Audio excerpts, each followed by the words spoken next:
We've had flowers, grass, edibles and drinkables, but there's something missing. In fact, some would argue a great British garden isn't complete without one or two lying around. We're ending today with G for gnomes. And let's meet a man whose off-duty mission is to provide a haven for the gnome who is homeless.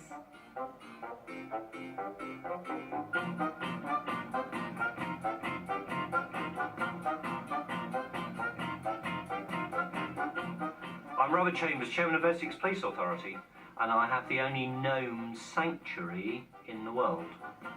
I can't take this seriously. A gnome sanctuary is a place for poor and distressed gnomes. It is here for people who, if for one reason or another they can't keep their gnomes, or their gnomes are in poor repair and need a good home, then they seem to send them here.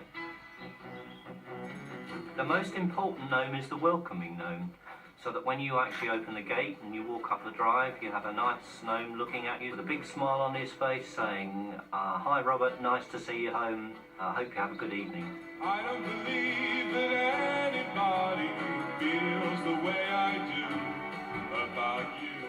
It's that sort of attitude that gnomes have. Well, of course, gnomes go back centuries. And they were there originally to keep off evil spirits and witches. And I hope now there aren't too many evil spirits or witches about. But, well done, Kate, well done, Kate. I'm getting cold sitting here now. No, I can't have a cup of coffee because Kate, my wife, is not really a gnome lover.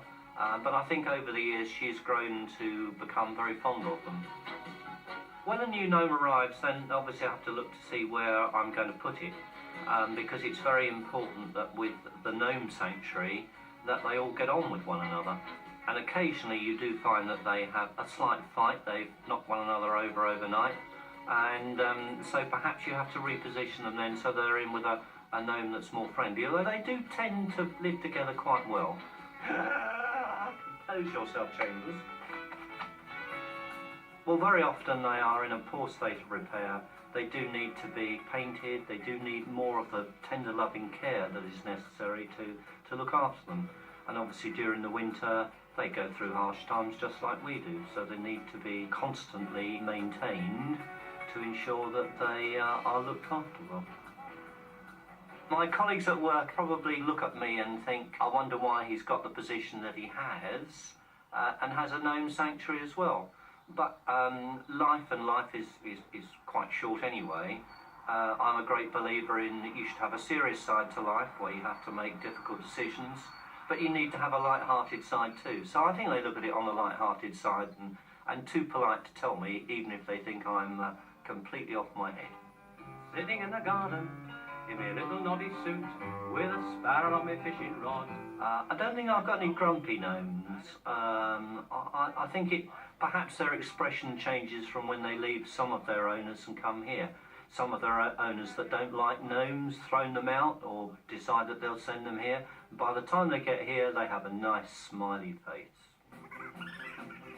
They do tend to come in waves, and if there is anybody who's watching this programme who wants to send their gnome to a gnome sanctuary for whatever reason, moving house, or whether you'll be getting elderly and can't look after those gnomes, and then of course I would be delighted to entertain them.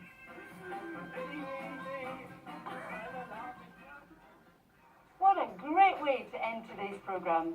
Hope you can join us next time for another A to Z of TV gardening. Goodbye.